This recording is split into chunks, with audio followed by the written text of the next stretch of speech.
Welcome to a new episode in our series Enigma Astrology. Today with a special guest from California, Professor Emeritus Dr. Richard Tarnas. Greetings. Thank you very much. Good to see you again, Volker. Yes, we had another talk a couple of years ago, and I will show that. First, we go to the copyright. I have only the right to publish the conversation uncut and unedited on freely accessible video platforms. That means no paywalls and no and on my homepage. Our guest, Professor Tarnas, has the right to shorten, edit, or add as he wishes, for example, with music and pictures, and to publish it on his websites and video platforms according to his liking. Is that okay with you? That's fine. Yeah. Very good. This special site, I will have the link in the description box. This special site is for our talk today. And there is two chapters for today, but before we start with the first chapter, I recommend this playlist and especially the talk Professor Tarnas had a couple of years ago, 10 years ago exactly, with Chris Brennan.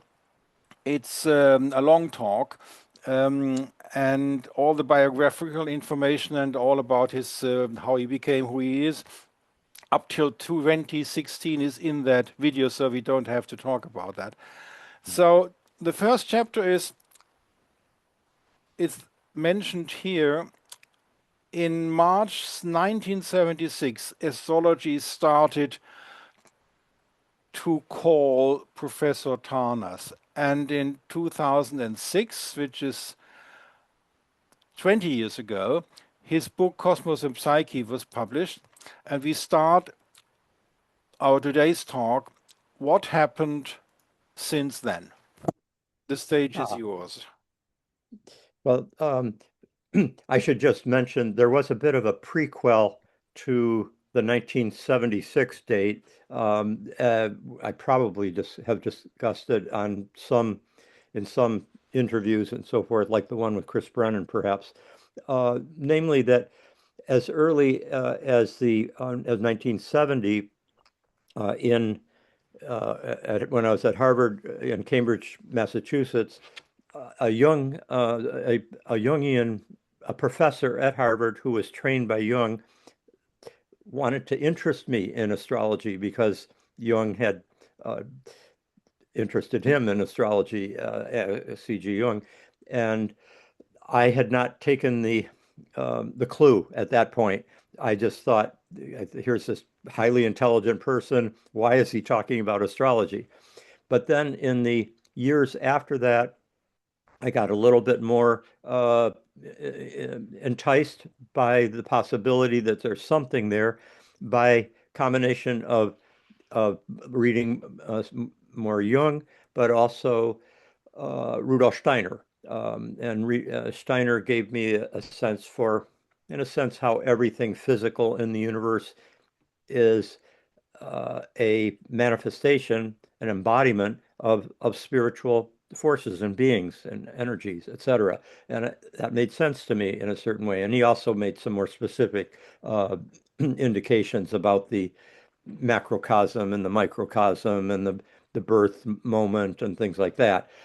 So uh, that by the time I came to Esalen Institute in 1974 to start work with Stanislav Grof and begin my sort of postgraduate studies, I that is post after college, I was starting to get more interested, and then Esalen was an environment, and this was the important point, is that the entire kind of countercultural atmosphere, uh, the zeitgeist within that particular community was an enchanted universe, basically.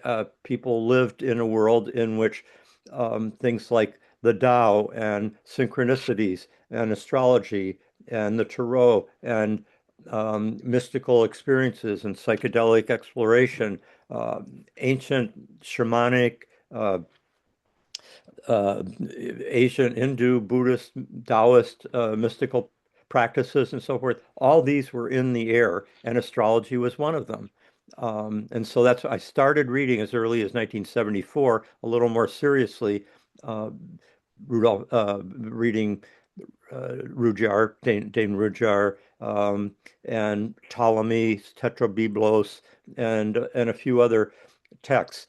But the breakthrough took place in March 1976, when and I probably described that maybe in that Chris Brennan thing. So I won't take any more time on that. But the big breakthrough where, in a sense, almost felt like, well,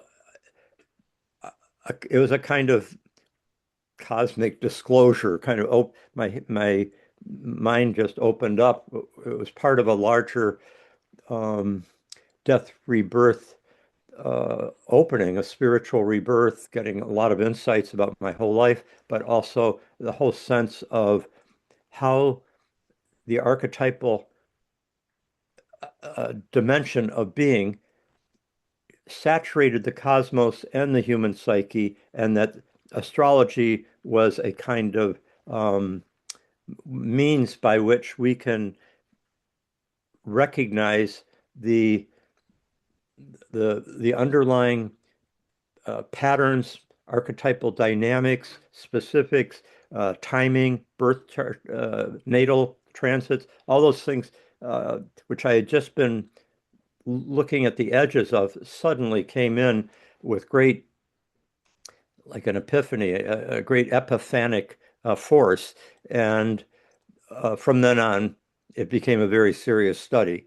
Uh, and so, kind of, now that I think about it, kind of the equivalent of Stan Groff's very first LSD session in 1956, 20 years earlier, now that I think about it, which just opened him up way past the frame of reference of psychoanalysis to a much more cosmically grounded, mystical vision.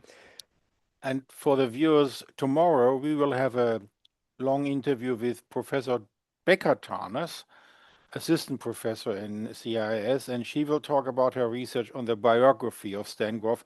So all the details will be tomorrow. That'll be perfect. Yeah, that's great that you're doing that. I didn't know. Um, and so, by the way, Stan Grof lives in Germany right now, has for the last few years, with his wife, Brigitte, and he's 95 years old now. And we talk every week for a couple of hours. But he's not giving lectures and interviews anymore, understandably. Yeah. Okay, so uh, that brings us up to, then, I became a professor after I wrote Passion of the Western Mind, started teaching both cultural history and archetypal cosmology and astrology at CIIS, which is a unique, it's California Institute of Integral Studies. And those are the two books there that I've written. I wrote Passion of the Western Mind first, which is not focused on astrology. It's focused on the evolution of our worldviews from in Western civilization, from the ancient Greeks right up to the postmodern period. Of course, astrology plays a role in that, in the sense that astrology helps shape our the history of our worldview. It was right up through the Renaissance.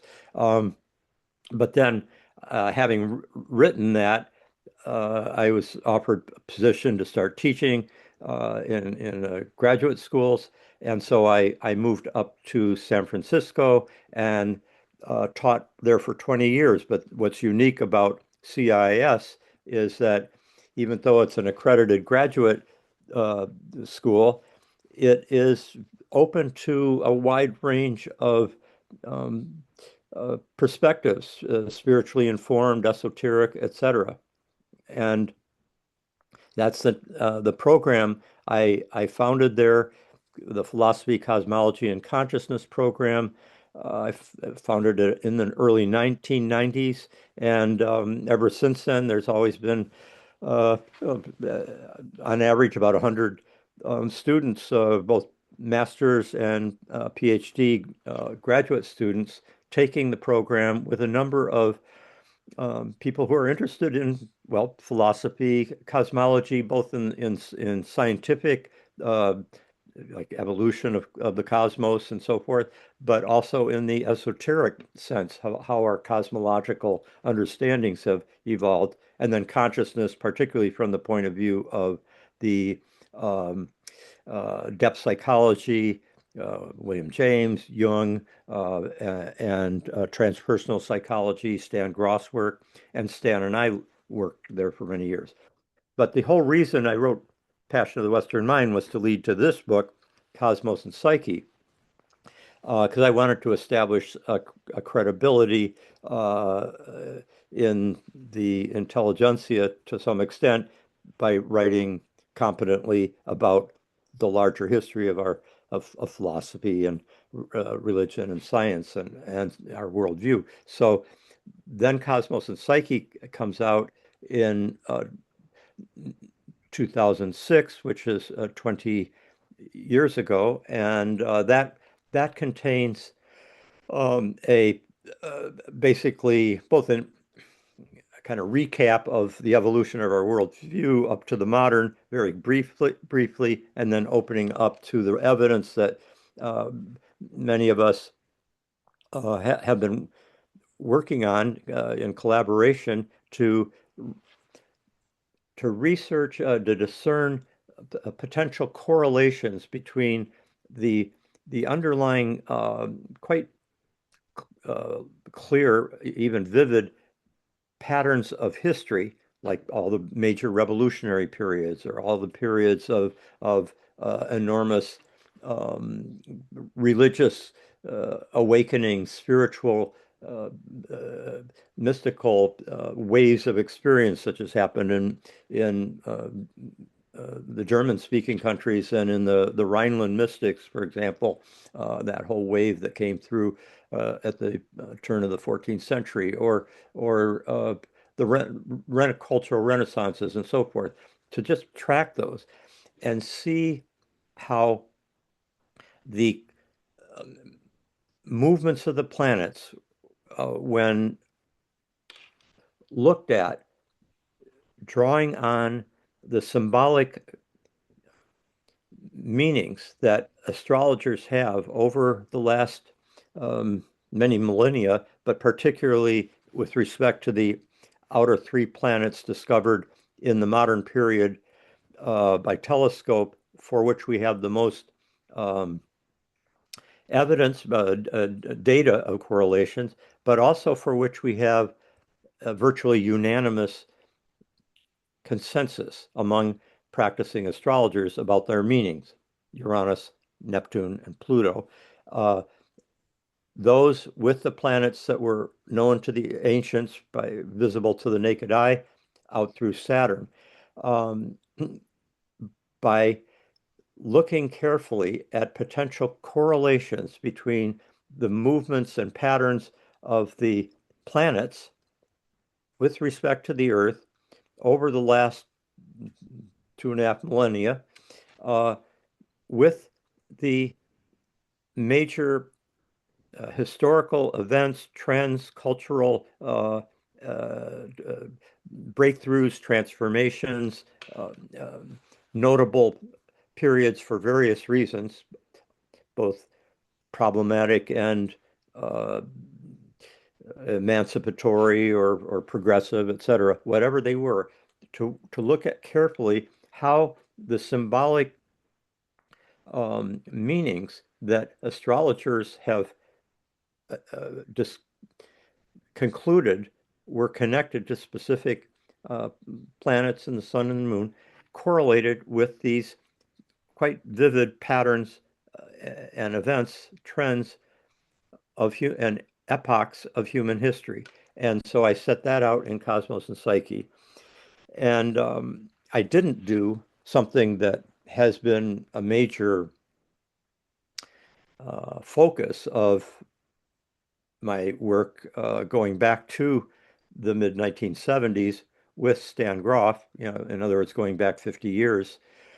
And that is the correlations between the planetary movements, and profound psychological, spiritual transformations that individuals go through, whether it's in LSD psychotherapy or holotropic breath work or spontaneous mystical openings or spiritual emergencies, as Groff calls them.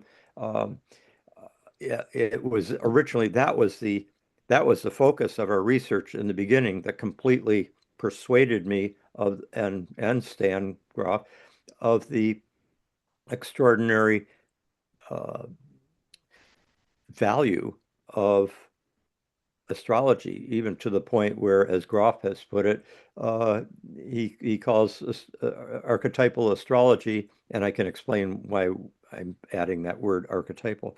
Um, Archetypal astrology he sees as being the Rosetta Stone of the human psyche, that it permits, it like opens up a kind of language through which we can understand, in some sense, the cosmic ground of the psyche, that it's not just a human, something simply contained within the cranium of the human brain or mind, but that, as Jung would say, we are in Psyche. Psyche's not in us. We live in a psychic field. We live in an embodied in an anima mundi, the soul of the world, and the archetypal structures, forms, energies that are informing the anima mundi, the cosmic interior being, uh, is those uh, those live within us, and we can we get insights into what are the archetypal um, principles and complexes and dynamics that are most significant for each of us uniquely, and in what combinations, by studying our birth chart. But by studying transits, the movement of the planets, that it's ongoing in relationship to the birth chart, that illuminates the timing and the of the um, uh, significance, the emergence at any given moment, and having any given period of life of those specific archetypal complexes, and I'm using the word complex not just the way Jung or Freud would, as like a form of psychopathological disturbance coming from the unconscious, but I'm using it in the more general sense of a complex, uh, like a complex of buildings or a complex of uh, interwoven, interconnected ideas that all, in this case, of um, what unites an archetypal gestalt that includes emotions, beliefs, assumptions, somatic experiences, all of which have a kind of common core. Um, and so the it's helpful, I think, to use a word like that more general meaning of complex in this larger sense. So that really was a turning point, and so we are focused on the individual and on healing, on psychotherapy, on deep self-exploration. But two things happened, and that is, as we, the more I penetrated into what was most important in understanding the individual,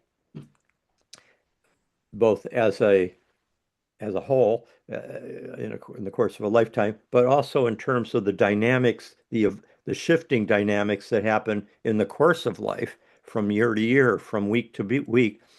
Um, I came to realize the tremendous importance of what we call world transits, or what has traditionally in English been called mundane astrology, which is the larger, like what's happening in the heavens now, that for everybody on Earth, not just the individual, because that creates a larger archetypal gestalt within which every individual is living and working through their whatever are their particular um, challenges, or living out their unfolding in life. And so we all participate at any given moment in this larger field, this zeitgeist that the entire world is experiencing, each in diverse ways. Different cultures are eliciting different uh, potentials within that archetypal field, and then different individuals are also getting their distinct um, inflection of the larger universal, uh, and the way to get insights into that is to into what is the particular embodiment that an individual might be going through out of this larger collective field, um, is to is to you get that by looking at the transits that they're going through, because their birth chart, their the personal transit is referring to their birth chart, which is unique to them, not to the entire field. Uh, I might just add, there's even a greater specificity or particularity that comes into this kind of analysis, which has to do with the fact that archetypes are multivalent. They do not, excuse me, they do not simply come through in just one way. It's not like a univocal, literal, this planet means this one thing, like Saturn means a problem, or Saturn or Jupiter means good luck, or something like that. It's just, of course, that's a stereotype of using astrological keywords. Um, every archetype has a kind of rainbow spectrum, or an iridescent um, spectrum of potential expressions, all of which are true to the essential core of the archetype, but that archetypal principle has many ways of coming through, and that's where uh, our level of consciousness, our self-awareness, our courage, uh, our character, etc., can enact. We can play a role in how the archetype comes through. So that's what how we go beyond fatalism or determinism within the astrological uh, domain. I'll just say one last thing here. I'm realizing I I I I took your initial question and just ran with it, um, but I No, have been it's addressing. what you did since 2006, so it belongs to chapter one. Okay, and it is indeed yeah, relevant to some of the questions that we were going to be addressing here too, in terms of like determinism and so forth. Uh, it's precisely because of the fact that archetypes are multivalent. They have this range of possible ways, some of which are quite uh, noble or life enhancing or creative, and others are destructive. There's a shadow side to every archetype. There's trivial sides to every archetype, and we play a role, as does our culture and so forth, in um, embodying particular potentials out of that larger spectrum of possibilities. So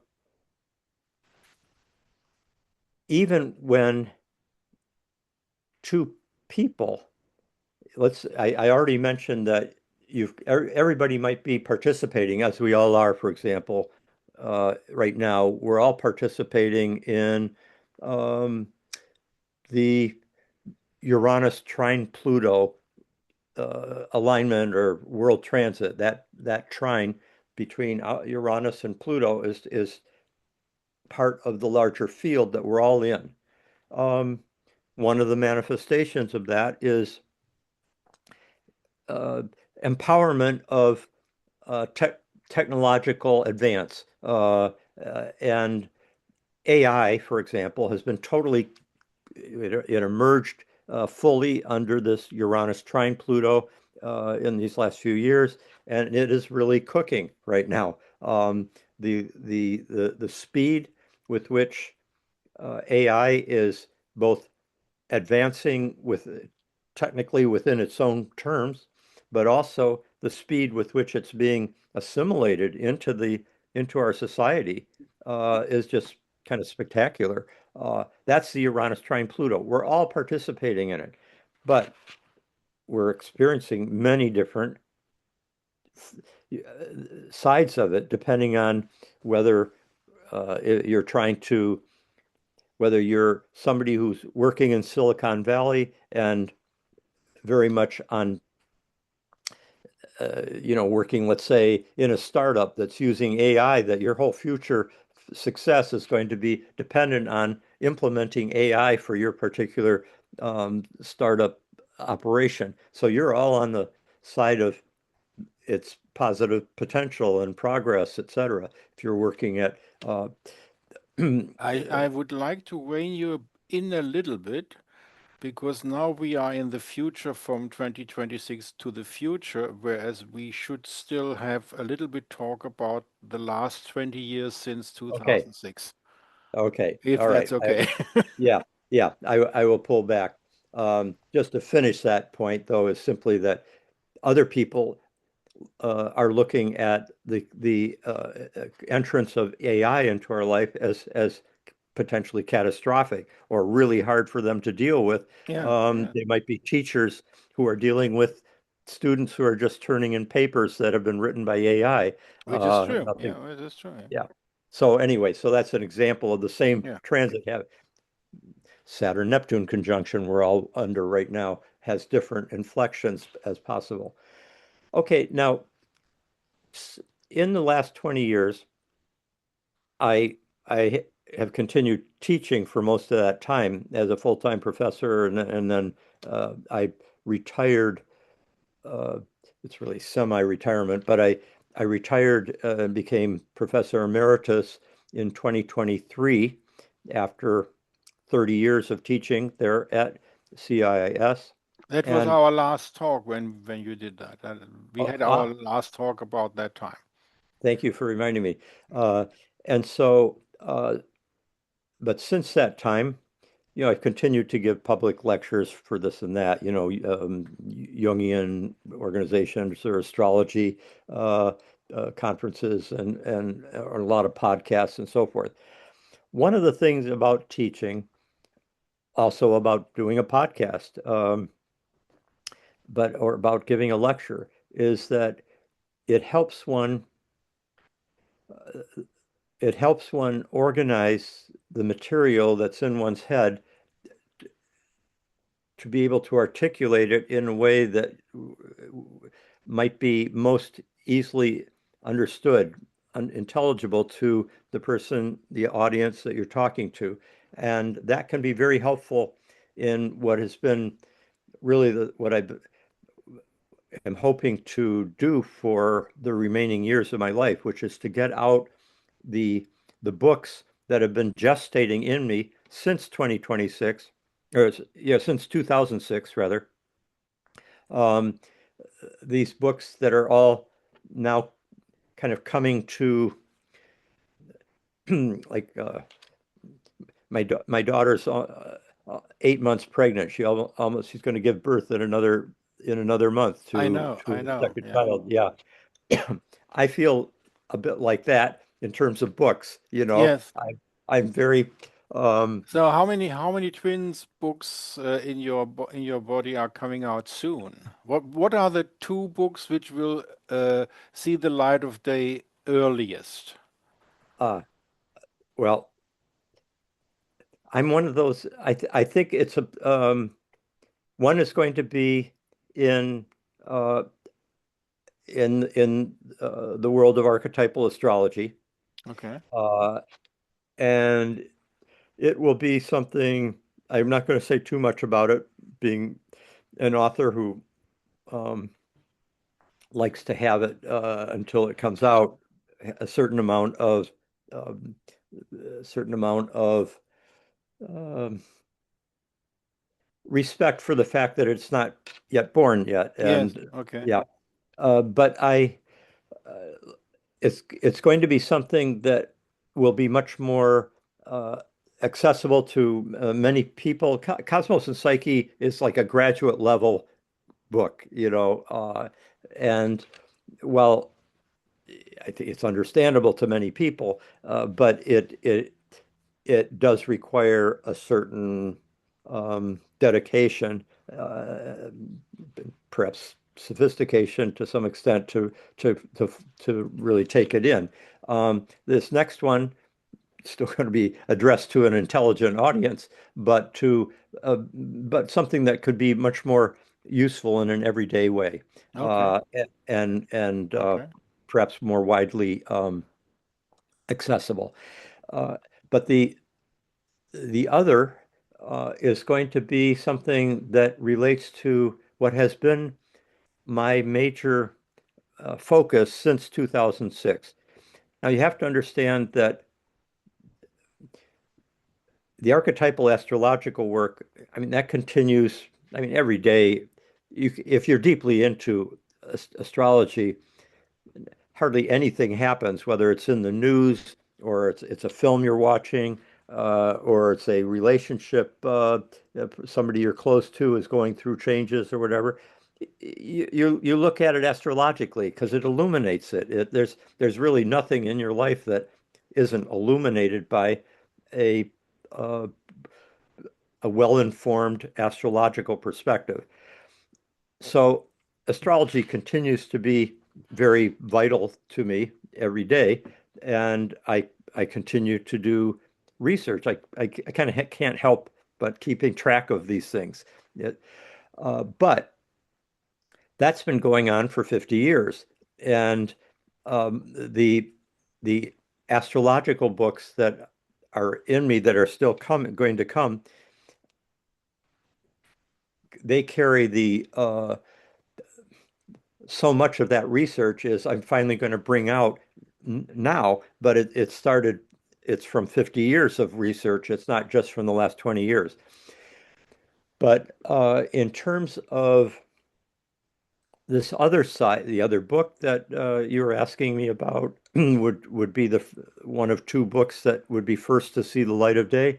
The other one reflects more particularly my passionate research that I've been doing over these last 20 years, uh, that uh, that involves, in a way, it's more like a sequel to Passion of the Western Mind, and particularly to the epilogue of Passion of the Western Mind, where I set out uh, a an overview of, uh, in a sense, a kind of archetypal um, arc of history that we Okay. have archetypally comprehended arc of history that we have been going through.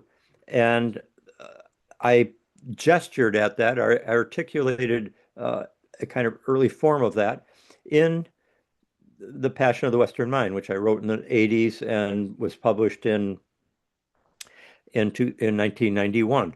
Uh, and I've continued to teach those courses on uh, cultural history, the history of philosophy, history of ideas, religion, uh, science, paradigm shifts in science, et cetera. Yes, and all the things that were in some ways intimated in that book. I've continued to teach that over the years, but starting 20 years ago, after I got Cosmos and Psyche delivered, uh, something spontaneous. I didn't know at that point. I didn't think I had I had anything more I needed to say except maybe be able to bring out more of the work that Stan Groff and I've been doing all these years together. That's more psychological and astrological together, focused on the individual. Um, Other than that, I didn't think I had anything really.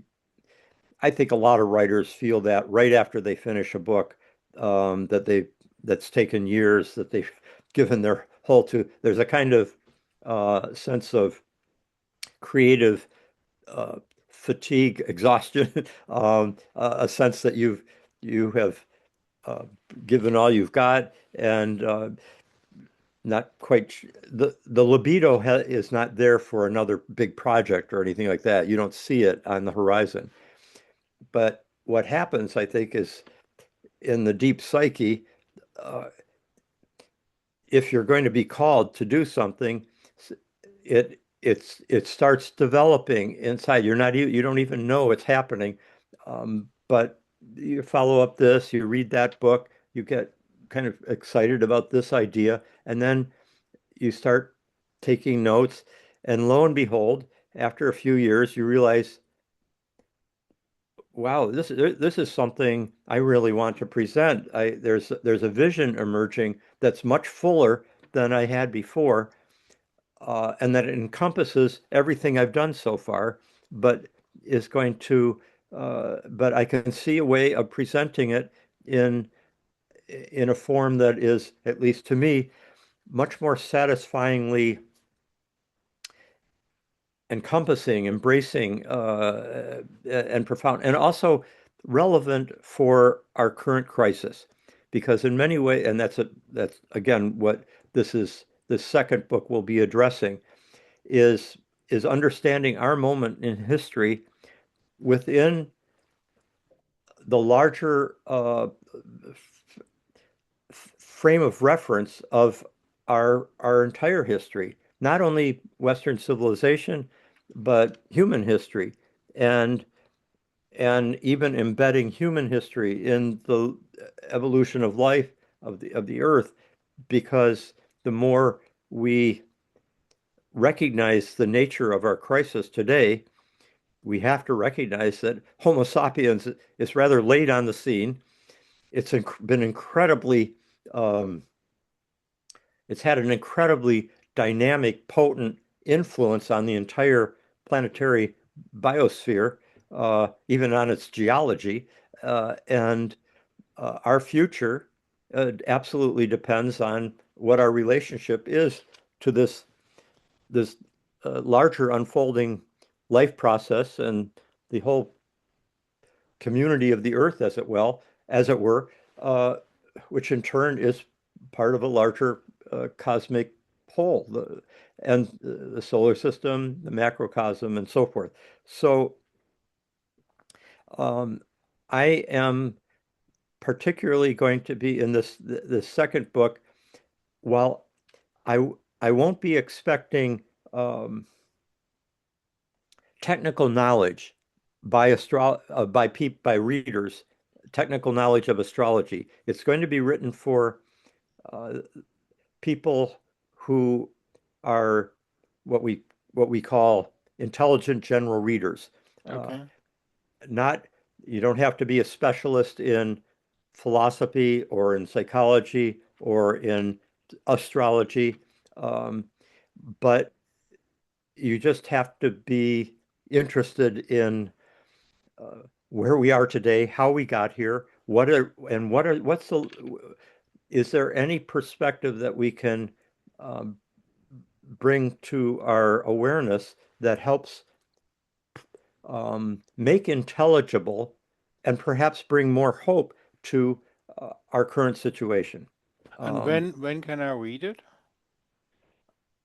I would say that will be uh, uh, just turning off this phone here. That would be, I'm guessing uh, Deo Volente, if the gods are with us, with me on this, we're always dependent on larger support. It's not all just my egoic ambition or anything that's going to pull it off. But I would guess about 3 years from now that Very would be good. published. Yeah. Okay, so we finished chapter one and now we're coming to the questions. Okay. And that is starts right after the copyright, and I make it a little bit larger that our viewers.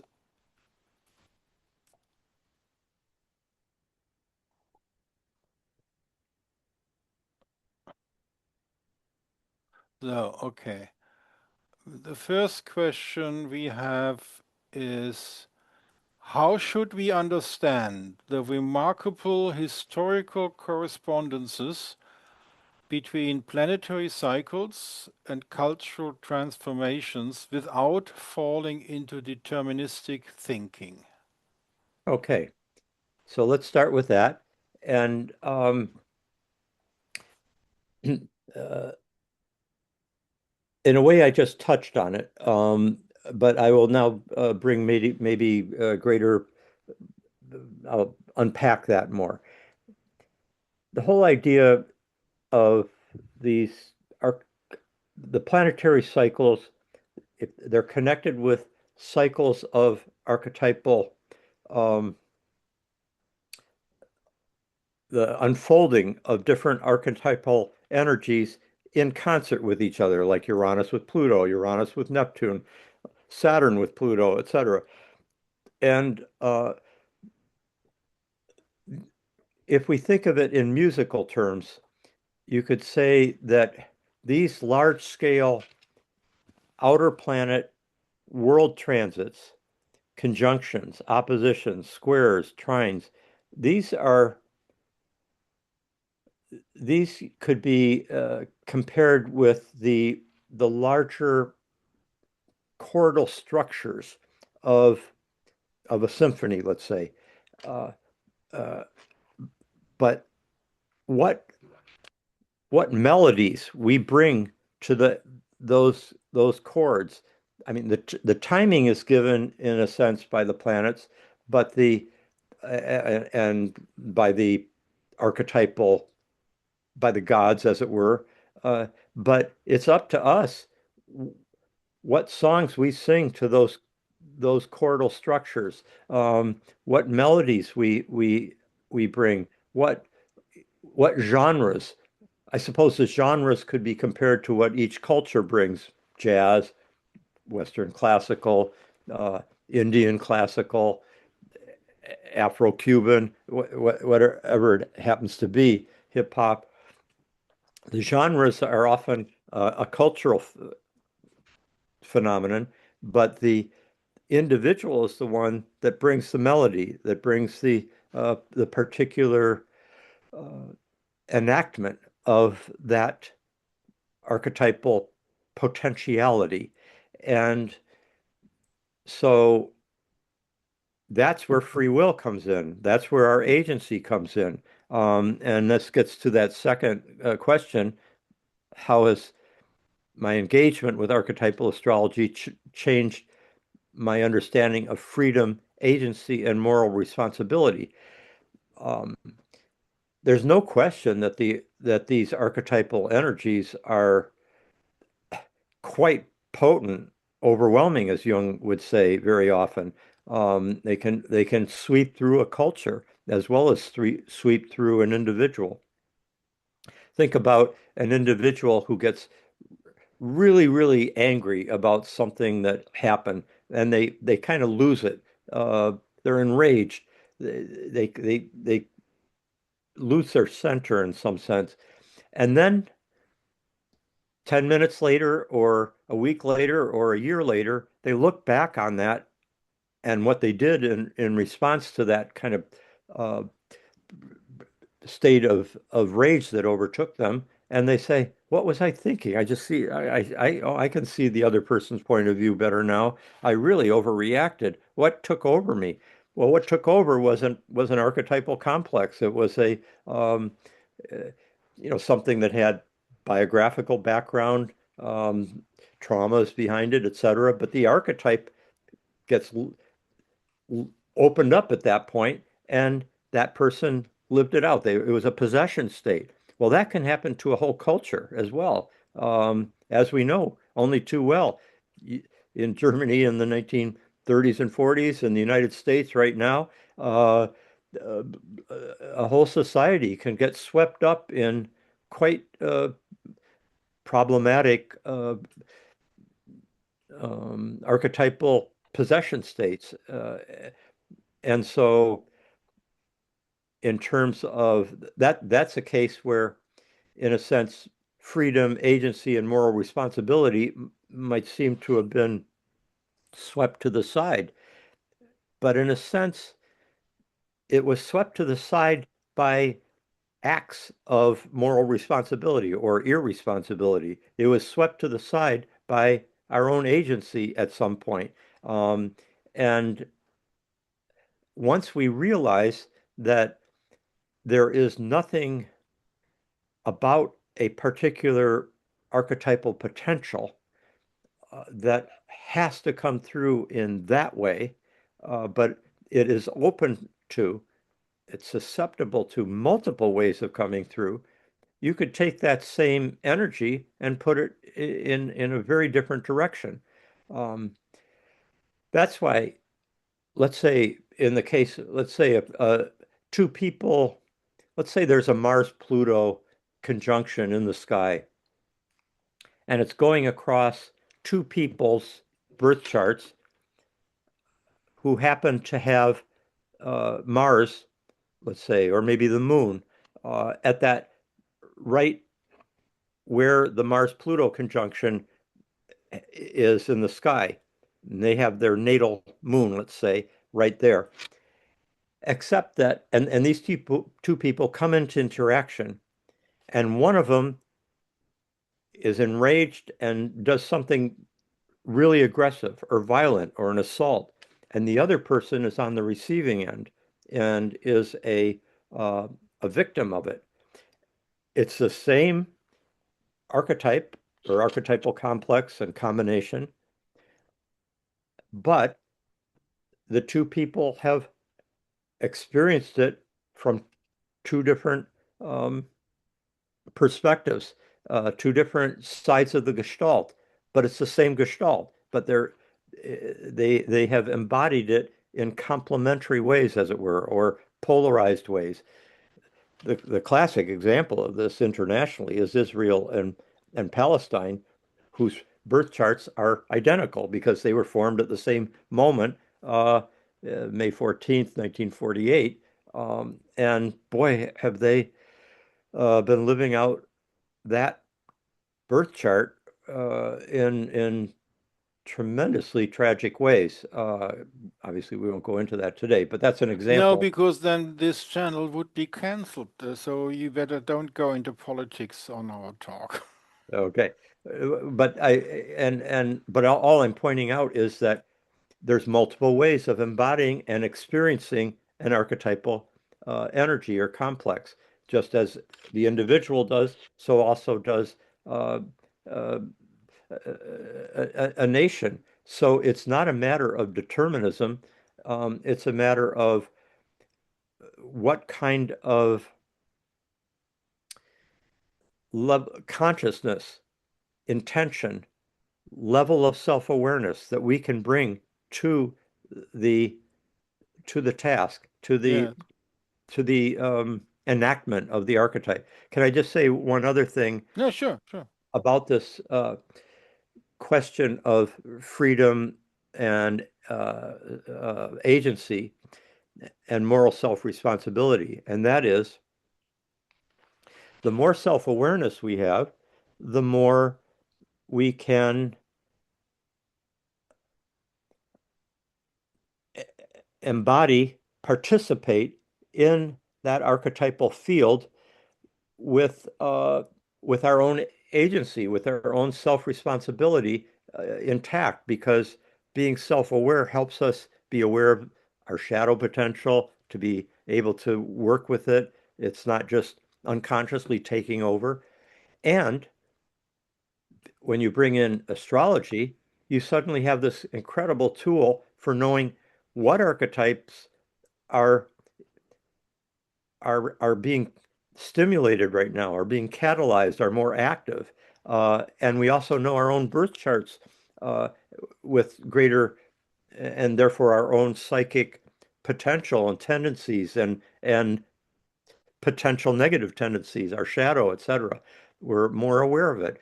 And so when you bring in astrology, that increases your level of consciousness about what's happening, and it gives you greater autonomy, greater capacity for self-reflective action.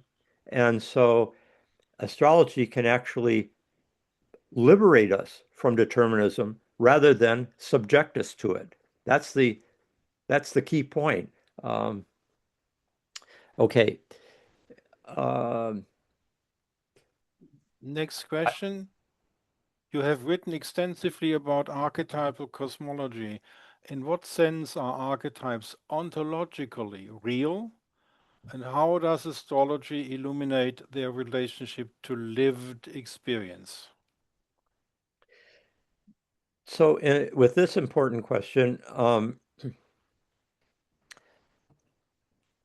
from the word archetype comes from the Platonic philosophical tradition, as you know, comes out of um, Plato, Plotinus, the Neoplatonists, uh, etc. And in their use of it, the archetypes, or what Plato called the transcendent forms, capital F, or transcendent ideas, capital I, uh, eidos, or idea in ancient Greek, and they were ontologically real. They were the metaphysically fundamental essences of reality, and the archetypal uh, real domain of life, dimension of life, is what the philosopher who breaks out of the cave of shadows that we're normally in into the light, that's what they're moving into the light. Otherwise, we're locked in what Plato called this cave, in which the that light is essentially shining against, creating shadows on the wall, and people are in the cave are just looking at the shadows. They think that's what's real, but what's real is what's causing what's on the wall, and it's that archetypal light that's outside the cave. Uh, and so that's why he puts such a focus on the philosophical journey of moving into this awareness of the universal um, soul and mind that was patterning, structuring the cosmic reality.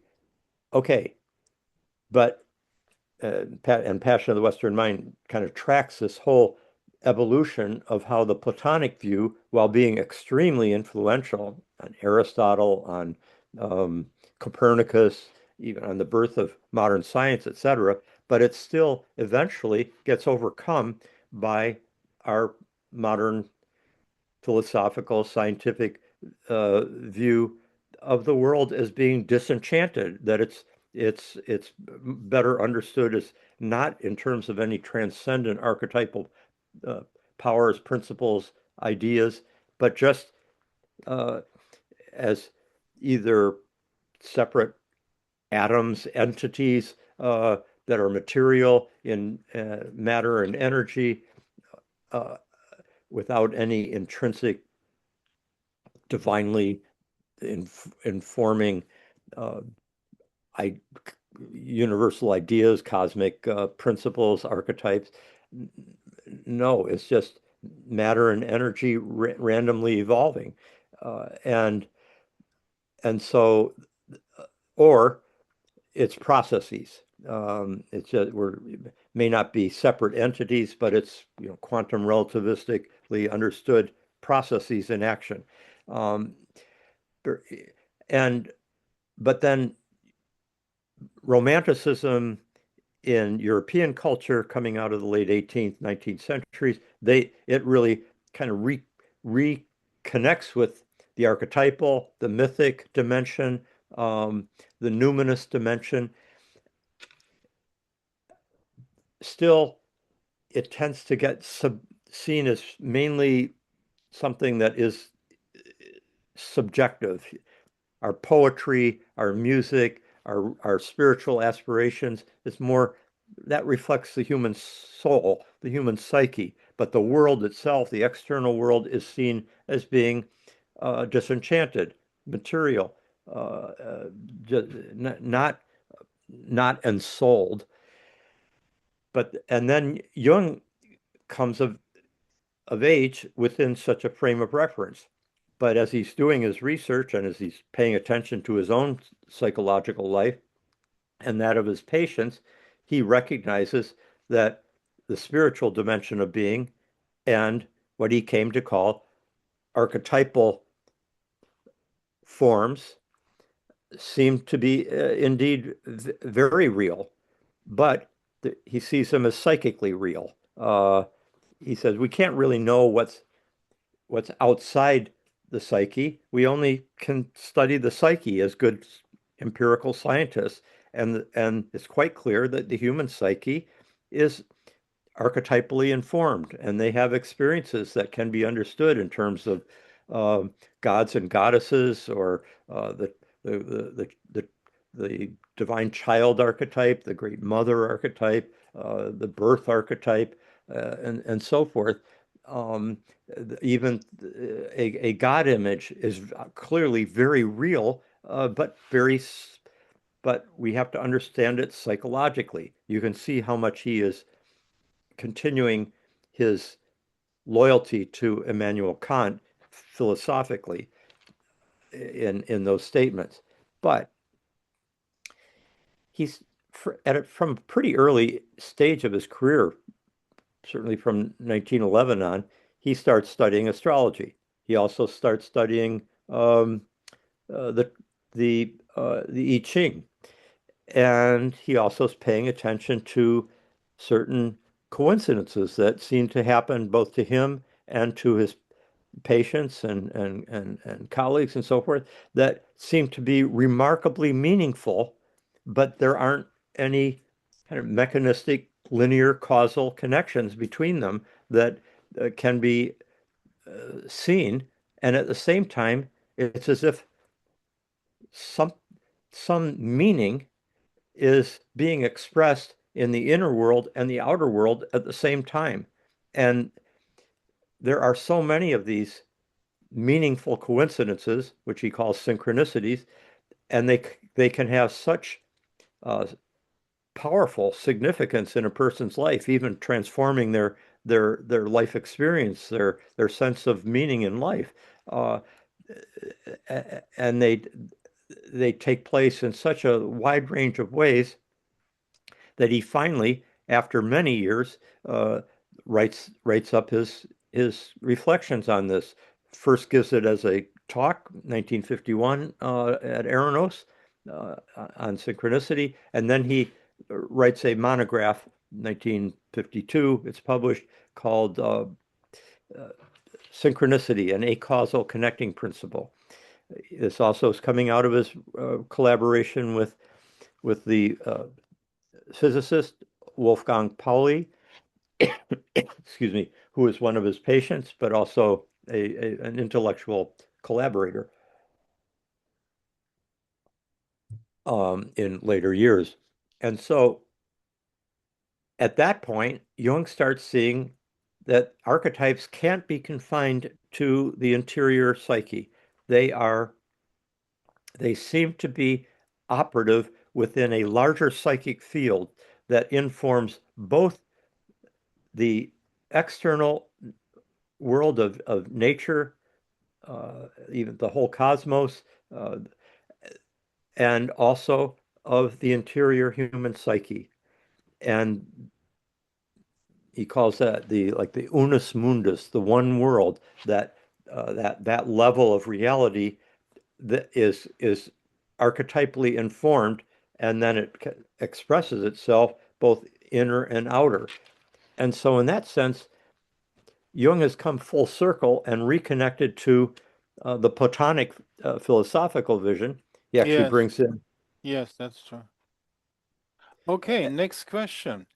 Would you argue that astrology reveals something about the structure of reality itself, or primarily about the structure of human consciousness? I think you answered that right now, yes, didn't you? that's exactly what I was addressing. And the only thing I'd add to that is it not only goes full circle to recognize the more cosmic understanding of philosophy, of the archetypes, from a philosophical point of view, but it actually goes all the way back to recognize what we might call a Homeric or mythological understanding, because Jung is quite alert to the fact that these are not just abstract concepts, archetypes, they're gods and goddesses as well. That's another form in which they can express themselves. And the ancient mythological imagination lives in the human psyche in our depths.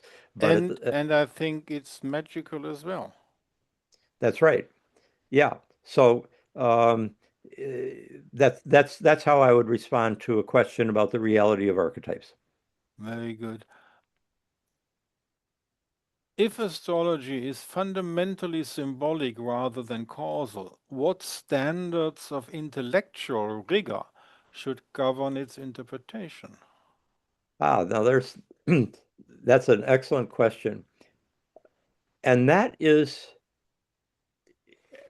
as you know, in modern education, in our Western universities, starting in Europe, in Germany and Great Britain, France, and then here in the United States and other c countries that have been, other societies, cultures that have been shaped by European culture. In the course of the modern period, the our higher education has been uh, divided into the sciences and the humanities. You have words in German that describe that Yeah, distinction, along with Naturwissenschaften und Geisteswissenschaften, that's true, yeah. exactly, and then there's that kind of in between uh, social sciences or human sciences, which in a sense have a foot in both camps. And modernity is kind of split between the humanities, just as our universities are. So, uh, our is the modern psyche split, and our culture is split between the humanities and the sciences, and it hasn't really. I mean, some people have made great strides towards integrating them. Jung's one of them. Alfred North Whitehead's another. Uh, a lot of what our academic program here at CIIS is focused on is on uniting those. But the standards of intellectual rigor that are appropriate for the natural sciences are different than the ones for the humanities. But the humanities and the humanities involve a capacity for understanding symbol and symbolic discernment. You have to have it if you're going to understand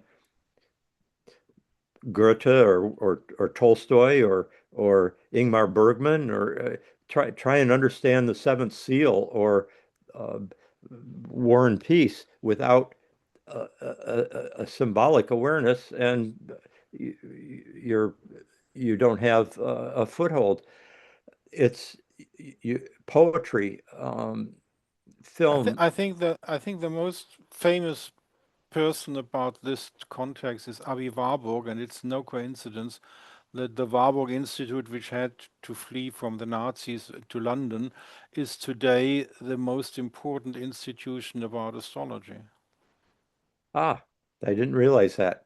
I'd love to hear you say more about that. Well, Avi Warburg is a person, a Jewish person who did a lot of research about symbols and art, history of art and symbols, and he was supported by Fritz Saxel, and they founded the Warburg Institute in Hamburg, and then when the Nazis came, they fled in 1936 to London, I believe, and you can go to the Warburg Institute homepage and you find all this information there. Yes. And Charles Burnett, which I had a very nice interview with, is one of those people in the Warburg Institute today. He's emeritus like you are, and he was very involved in translating old texts like the great introduction of Abu Mashar into astrology with That's right. Yamamoto from Japan. So that is a good example for that.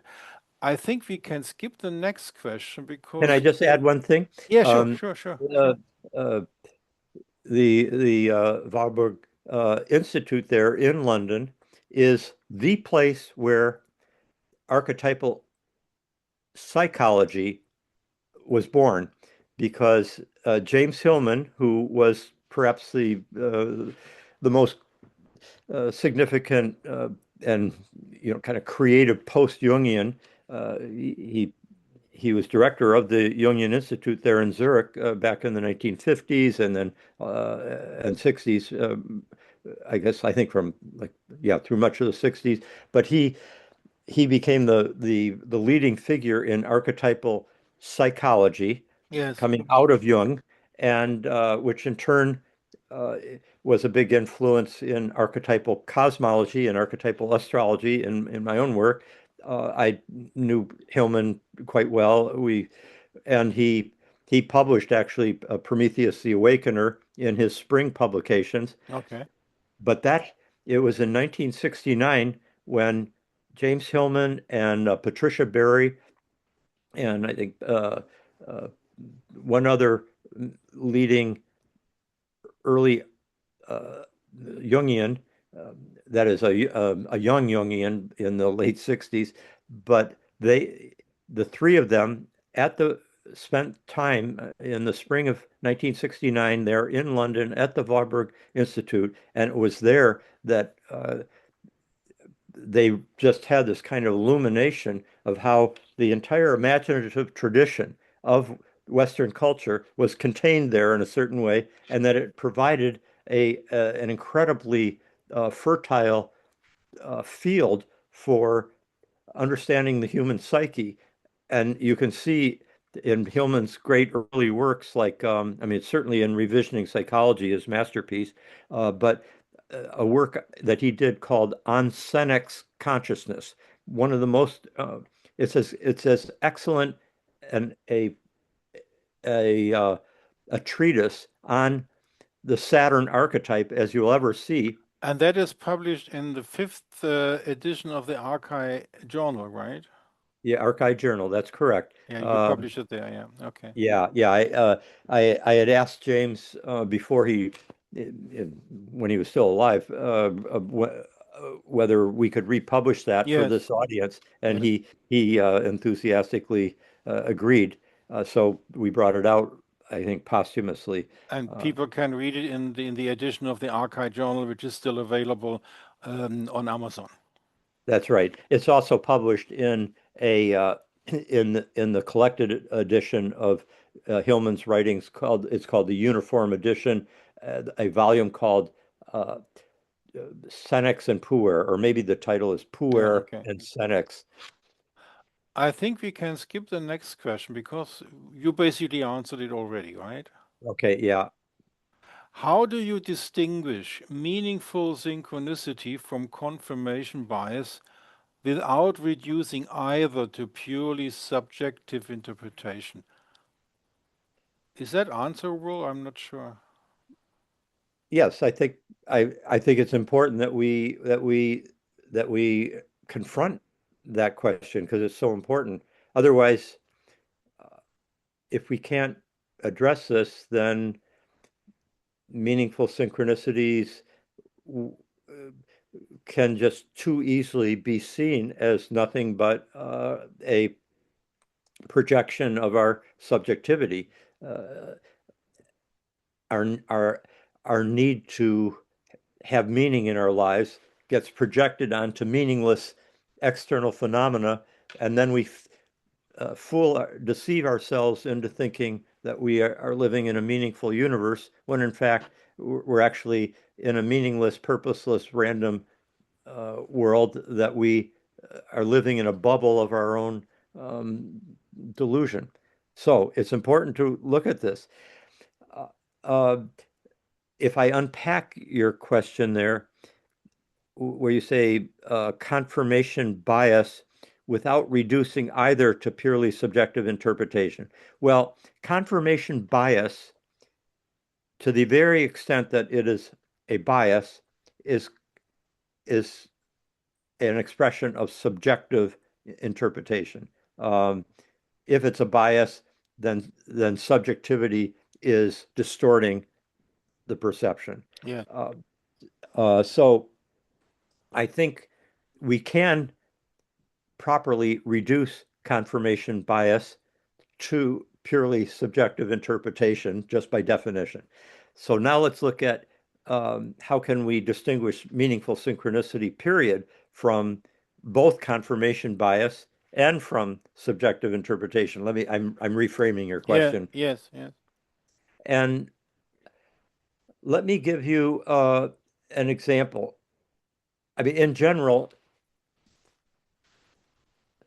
meaningful synchronicities, and there's a huge spectrum of synchronicities, the ways synchronicities happen, from very dramatic, life-changing ones that seem so powerful and unique that it's just impossible to come up with any explanation that would reduce it to just subjective interpretation. And then there's others that are subtler, um, just things that are happening all the time around the world that just seem, wow, that's an interesting coincidence. Um, Things that are almost like a trickster at work. But one could say, well, it could have just happened by chance, but it's pretty remarkable still. You know, there's some meaningful coincidences are just on the borderline, but others seem to be really dramatic, overwhelmingly convincing. How do we how do we uh, decide when a synchronicity really is something in which the meaning is not just coming from us, but is in some sense coming from life, coming from the world, coming from the cosmos, coming from uh, a, a deeper, higher, greater source than my own interior needs for meaning. Let's take the analogy of coming into a relationship, because a synchronicity is a relationship between our inner world and the outer world. And it's our discernment of, am I projecting something here, or is something really being said that is meaningful beyond my need for meaning? And let's say you're coming into a relationship, and the success of a genuine relationship, it could be a friendship, it could be a romance, it could be a very profound lifelong, falling in love with someone who turns out to be one's lifelong partner, etc. But when you enter into that relationship, there has to be an I-thou reciprocal, mutual approach with each other. I have to be looking at that person in such a way that I am listening to the other person as he or she is in their own right, and not just project onto them what I expect I'm going to see from all the women I've ever known since my mother or whatever, that they're going to live up to be, they're just going to be the same way, or they are definitely going to live up to the high uh, ex standard, or whatever um, configuration we have. This is what Jung would call the anima archetype. Whatever configuration we have of a particular image of the feminine in a relationship that I am entering into, I'm I'm going to be reading it through that lens. Now, the more self-awareness I have about my history, about my tendencies to see reality through that lens that's been determined by my past, uh, the more awareness I've got about that, the more I can transcend it and relate to this person in the present moment as they actually are, independent, because they are a different person than everybody else that I've been in relationship with. And the success of the relationship totally depends on my level of self-awareness, one, and on my alertness to the other person's autonomous reality, who they really are, my capacity to listen to them, to feel into who they are apart from me, so that it is a genuine I-thou relationship. Now, the alternative is um, I don't listen to them because I'm so swept up in my own image of what I'm expecting from them that I distort everything they say. Could be subtly, could be grossly, but I I'm not really in the present. I'm really in the past because I'm being shaped by this kind of archetypal field that's been constellated by all the relationships I've been in up until this point, particularly starting very early in my life, and I'm projecting it onto this person and not giving them a chance to be themselves. So in that case, it's not an I-thou relationship, it's an I-it relationship. Uh, I'm using Martin Buber's famous distinction. Uh, the same thing is true with synchronicities, and the same thing is true with astrological research and paying attention to whether there is a real correlation here, or am I just projecting my need for a correlation onto that astronomical reality and reading meaning into it. Same thing with the synchronicities. Do I need, is it my need that is going to, that is determining my interpretation? Or am I actually listening to and paying attention to that, the event that I'm interpreting as a synchronicity? Am I paying attention to this is why an astrologer, if you have to be an astrologer who is not basing your conclusions on the basis of having studied 5 or 10 charts.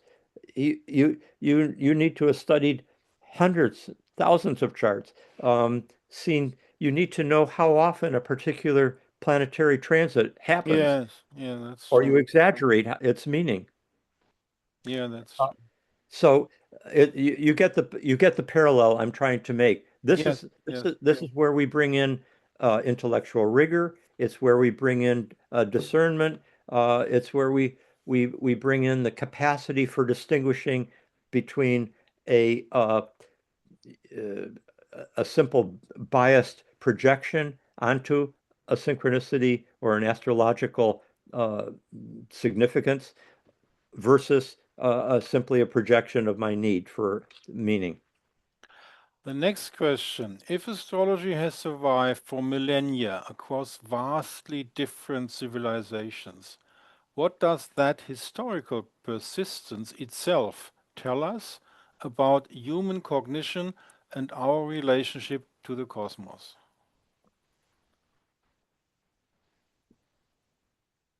Excellent question again. Uh, can I just compliment you on both the thoroughness and care with which you have kind of assimilated, I mean, how much you know the breadth of my work and many specifics about it, but also the thoughtfulness that you brought to each of these questions and their articulation. it's really very impressive. I'm quite um, grateful to you for what you've done here. So here's another way. Let's read this sentence as if it said, if religion has survived for millennia across vastly different civilizations, what does that historical persistence itself tell us about human cognition and our relationship to the cosmos or to the divine? Yeah, Um, you could do that as well. Yeah, I agree. yeah, and they overlap. And here's why I bring up the parallel.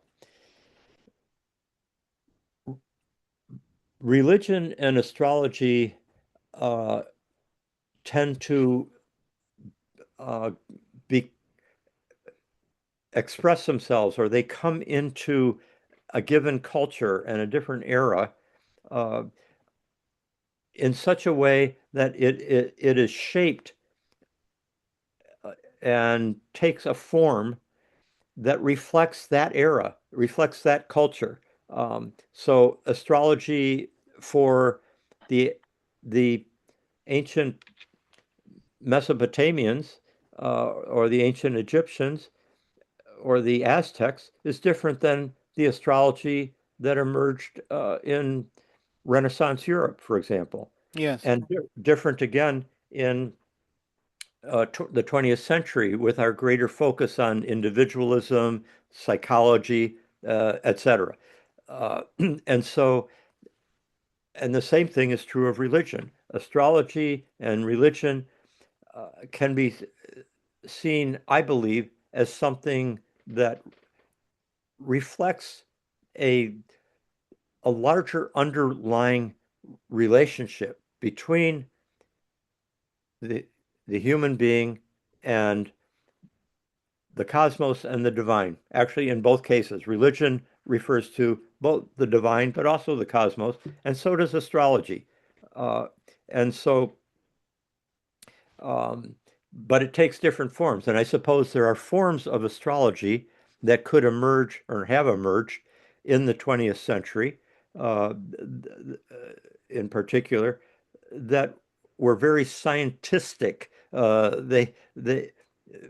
There was no pointing out anything to do with a divine dimension. It was just focused on statistical correlations and what are we looking at here? Perhaps some kind of impersonal mechanistic determinism and causality is going on. Maybe it's like radio waves. Maybe it's like electromagnetic radiation, etc. There are ways in which astrology could be despiritualized, but in that case, that reflects that particular mindset that is characteristic of a particular rather small segment of humanity and rather small period of human history.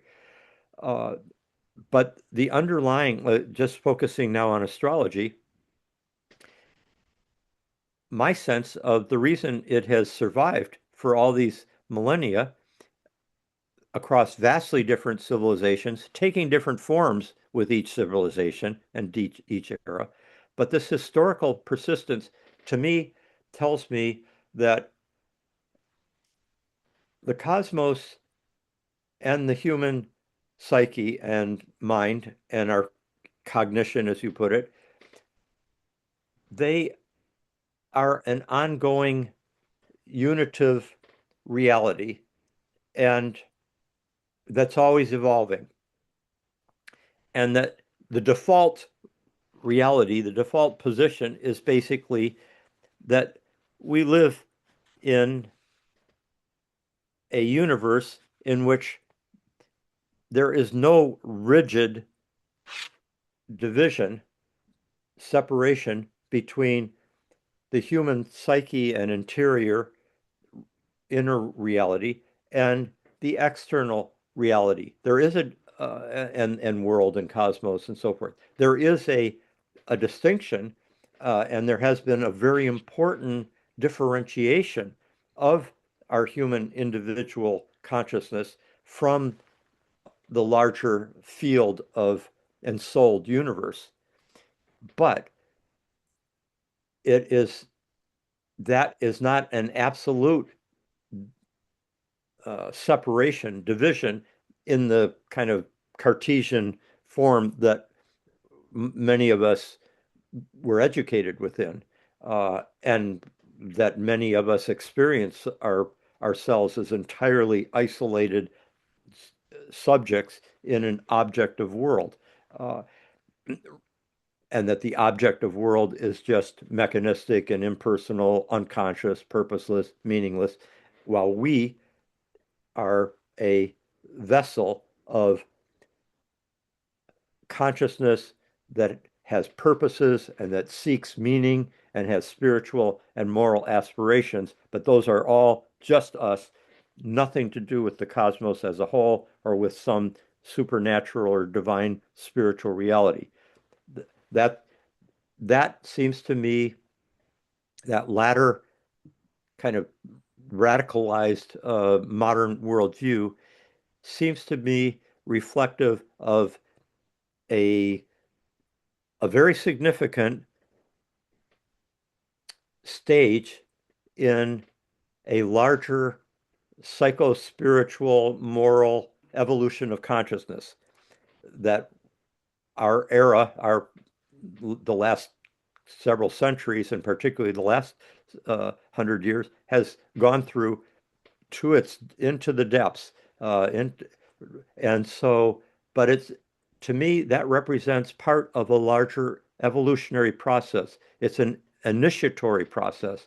It's part of the important encounter with absolute isolation, meaninglessness, and confrontation with mortality, with not being able to see any meaning in life at all.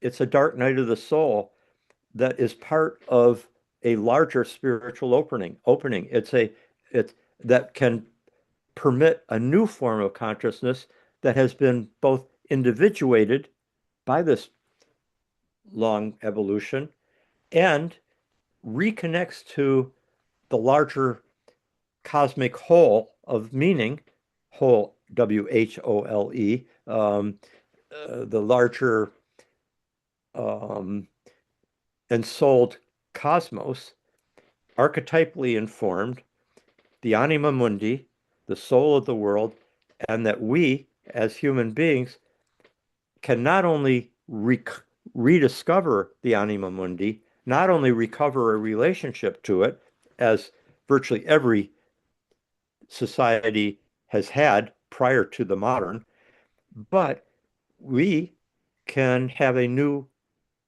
forge, a new kind of relationship to the anima mundi, to the ensouled cosmos, to the divine, as a result of this huge process of differentiation, which I see as a rite of passage, a cosmic rite of passage, a an initiatory process.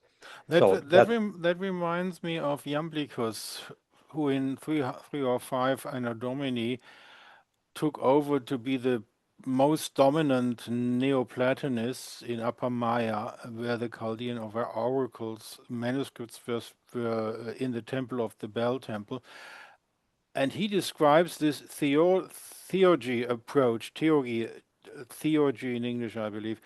yes, Would you go as far that the circle is coming full around, that that we should refine the theurgy of Iamblichus and Proclus? Is I that think is that your yeah, approach? I think they what they were doing was very important. It was prophetic, and that we can enact it in ways that they might not have imagined, because obviously we're in a very different situation. We have all Yes, sorts of yes. um, uh, spiritual, intellectual, technological, but as well as planetary conditions than they did. And so it's not that we simply go back and then just do what they said to do. We have to, as with every great past philosopher and visionary and uh, yeah, thinker. Um, we have to come into dialogue with them and bring them into our current situation and who we are and what we're facing, uh, but be enriched by that relationship to them. I'm glad you brought them that up. And Uh, that means in the old days by Iamblichus and by Proclus in the school of Athens and his followers, the intriguing point is that Proclus inherited the initiation materials of Eleusis. And the interesting question to you is, if you go on the highest level of this meeting of the gods, it means becoming one with the god. And that is only attainable by that the gods allow you to do that. It's you can't force that in Iamblichus and Proclus ways. And that would mean to do something like rituals, initiation by ritual. And I was wondering, in your personal biography, did you ever try that? To to execute a ritual, a theological, theological, a la Jamblichus ritual to get closer yes, to the existent gods we are talking about. yes, Did you personally try that? yes. And in two ways, and this answer may surprise you, but maybe not. On the one hand, in the way that is relevant to our whole conversation, for me, every act of astrology, particularly archetypal astrology, that whether it's studying with care, excuse me, studying with care and discernment, uh, alertness to the presence of a god, of the gods, and how they're relating and how they're coming through in my life or in that person's life or in our historical field. That is an act of coming closer to the gods. It's coming Yes. into relationship with them. Yes, that's And true. Yeah. every time I write in my journal, uh, here's the things that have been going on in my life, and how I can see them connected to my transits and to my birth chart and so forth. That act of journaling, of articulation of what can otherwise be uh, more a massa confusa, a kind of chaos of experience. Instead, I'm differentiating the different gods, the different archetypes, uh, and giving them voice in writing them down. And and so that in itself, every authentic astrological act is a ritual act, um, in that very sense. But then my own personal path, going back to 1970, uh, also involves a very powerful experiential ritual, which is the use of sacred medicines or psychedelic, the different psychedelics. LSD played a very big role, particularly all my years of being working with Stanislav Grof, Yes. but starting even before uh, I met Stan, going back to Harvard in 1970. But in addition, LSD, but also ayahuasca has been very important for me, and a number of other uh, sacred medicines, vision plants, and psychedelics. So, um, and that is quite a powerful ritual, let's say. Yes, One it's has to true. do very, carefully with as much guidance, maybe not in every session that somebody's there, but in general, that's a good idea. But uh, it's not something to be done casually or lightly. I would not recommend anybody take 500 micrograms of LSD and then go out to a wild party out in the uh, in Not a good idea, no. yeah. I So remember I remember your daughter. She said in the first interview I had with her that she did the same like you did, having a session like that. We didn't talk about which substance it was. I don't recall that we talked about it. But she met the astrological gods. Did you that's correct. experience the same thing? Exactly. Yes. I mean, mine was in 1976. Hers was in 2011. Okay. Um, yeah. So I think we shouldn't talk more about that because people can come to a situation where they can read about that in the work of Stanislav Grof. that's Um, right. the last question, is the current scientific paradigm capable of accommodating astrology, or would its serious consideration require a Kuhnian paradigm shift of comparable magnitude to the Copernican revolution? And in that context, I would add, do you have some anecdotes about you meeting academia people who looked at you as somebody from a strange planet? I do believe that like yeah the current scientific paradigm cannot within its current set of assumptions accommodate astrology. There are very advanced forms of modern scientific and philosophical thinking, such as those of Alfred North Whitehead, for example, Or I would prefer William James. and indeed William James, who was an influence on Whitehead as Yeah. well. But Okay. Whitehead is also taking in relativity theory and quantum physics and so forth in a way that William James was not in a position to do. Yeah. Okay. Sure. But William James was taking in so much as well. Yeah, they're great examples. But if you go into a I mean, I have the greatest respect for modern scientists. In many ways, they are prophets of like dealing as accurately as they can with the climate crisis, for example, or with uh, the advance of human health, medicine, and so forth. There's so many ways in which they deserve our respect and even reverence. But to the extent that they take some scientists take the methodology of modern science and apply this is modern natural science and apply the natural sciences approach to understanding the very nature of all of reality, including everything that we've been talking about today. That's applying a very uh, powerful but ultimately partial filter to Yes. the rich amplitude of reality. And to that extent, and that's what in English we call scientism rather than proper science. It is the application of the entire of a very specific methodology as the only way we know what reality is. Yeah. That's true. That's what And they do. Yeah.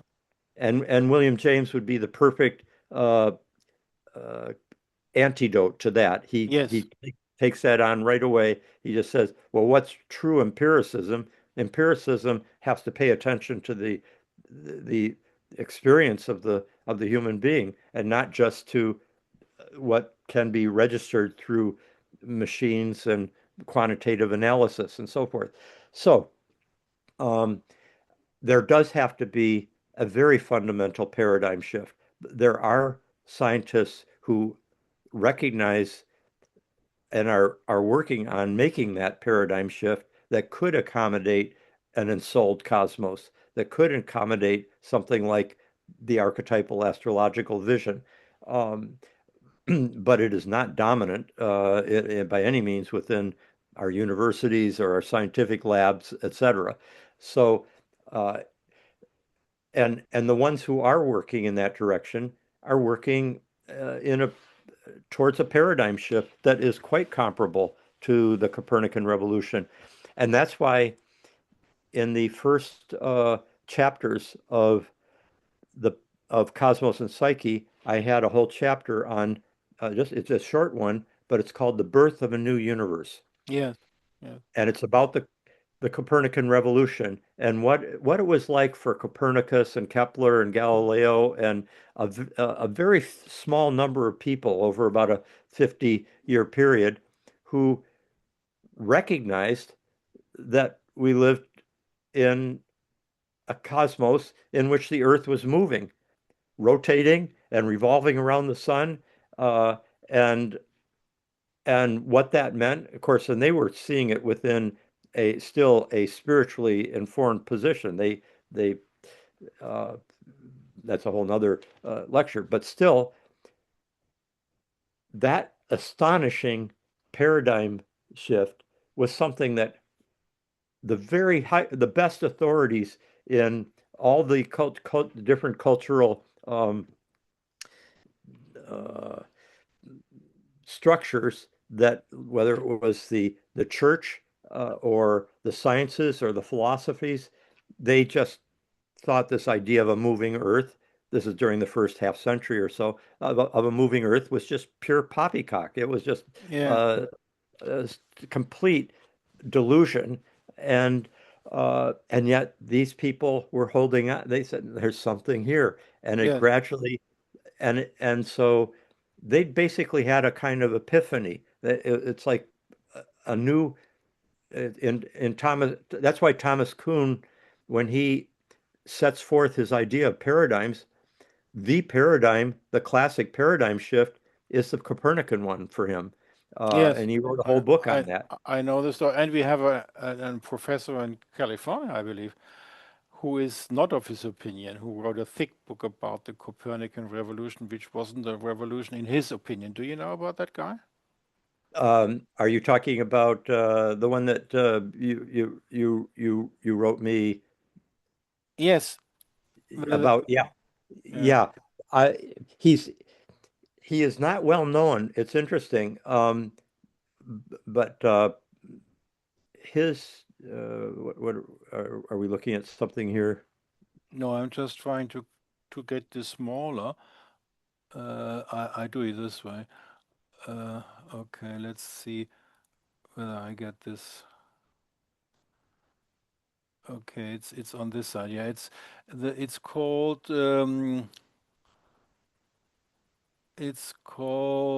the professor is called, let me see. He was a historian, I believe. That's right. He was at the University of Yeah, Westman, California, Professor San Dr. Diego. Robert S. Westman. That's the one, Westman. Yes. And he has written a thick book which was discussed heavily. That Thomas's Kuhn, it's sort of a he tried to falsify Thomas's Kuhn. Would you agree? Uh, no, I mean, I think now Westman had some. The, the, this opens up a whole nother conversation that we should probably We shouldn't go deep into that. right. Just But your let me just say that uh, I think the reason Thomas Kuhn's Structure of Scientific Revolution that he published, in 1962, the reason that that book had more influence on discussions of philosophy of science, and as well as in papers and books in the social sciences, the humanities, as well as the philosophy of the natural sciences, there have been more references to that book than to any other yes, I book know. in the last, what is it now? And it heavily 50 years. influenced Paul Feyerabend. That's right. We wouldn't have anything goes without Thomas's Kuhn. That's right. So, and basically, Kuhn brought in the recognition that we, and he's drawing on other. I mean, he's got like Alfred North Whitehead is in the background of his work. So is Polanyi. So he's not coming out of the blue. He was a professor at Harvard, and then went to Princeton and MIT. But uh, I think if we could understand what Kuhn did as being basically somewhat similar to what Jung was doing in psychology, namely that a paradigm is like an archetypal complex or a gestalt through which we are seeing the universe, and it filters what data we see, what we consider to be most important, what we can discard.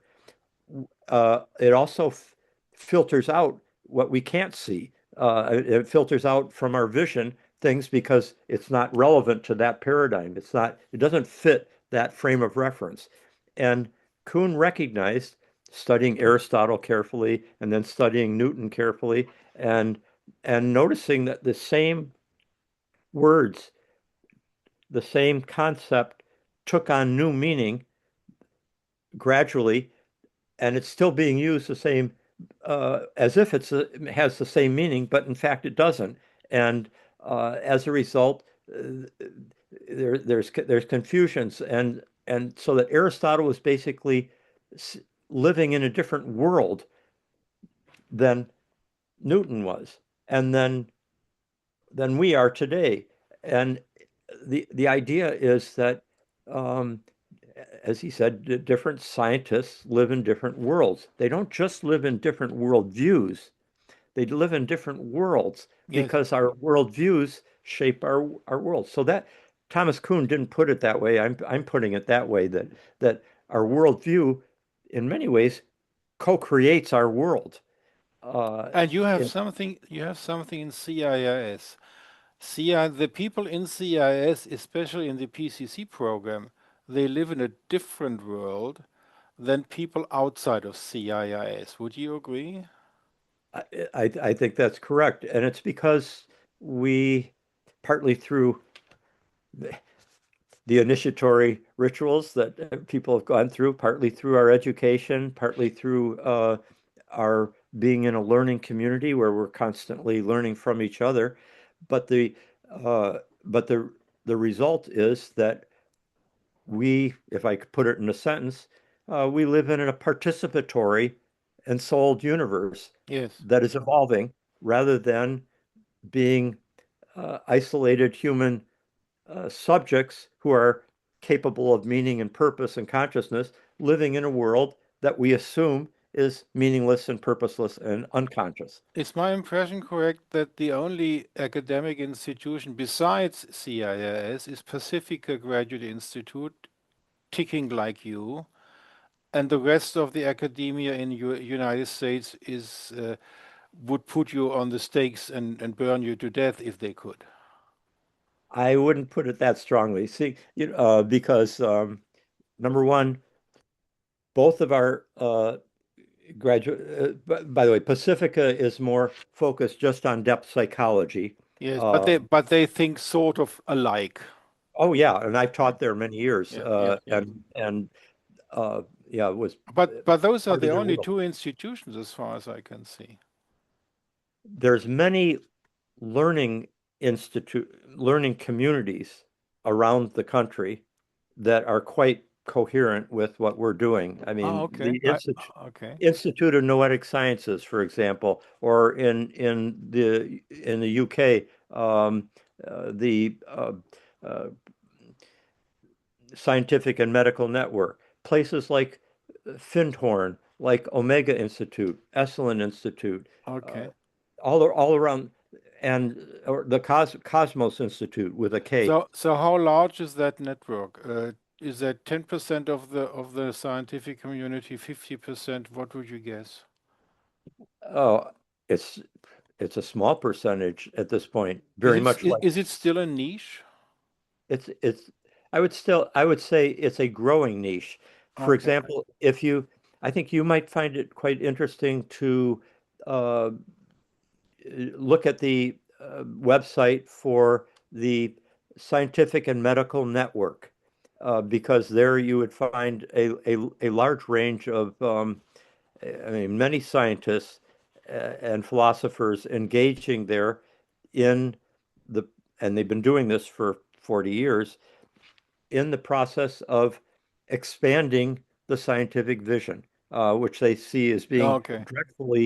dreadfully narrow in its materialism, Yes. Okay. and catastrophically so too, because it's from many of our points of view, the materialistic worldview has produced a world uh, and an approach to the the earth and nature that has been catastrophic, and that we need to come into a different relationship with the larger earth community and all the other forms of life that we, as well as other cultures that have been more in Yeah. tune with the rest of life. Did we miss something important, or should we come to a close? I think we have covered an amazing, from my point of view, an amazing amount in 2 hours. And I can thank you for allowing us to do that, because you so fruitfully thought through questions to ask and lined them up like that. And then we just went through them. I mean, when you first wrote me, you said, we'll just take three of these and just focus on that. And if we have time, we'll do another two, Yeah, et I cetera. remember. Yeah. Well, Yeah. it was wonderful. Wonderful. A last information for people who speak German. There is a Habilitationsschrift von Udo Hartmann, and it's from 2018, and he has three books. It's the Habilitationsschrift consists of three books, Volume 1, Volume 2, and Volume 3. It's more than 2,000 pages about Proklos and Jamblichus. So the people who speak German or can read German, I highly recommend this. Very informative. I wouldn't know anything good about Jamblichus without the lecture of these three books. So thank you, Professor Richard Tarnas, very much for the viewers. Thank you that you took the time, and for myself, obviously. So I thank you very much, and I stop the recording if that's okay with you. Thank you very much to you and to your audience.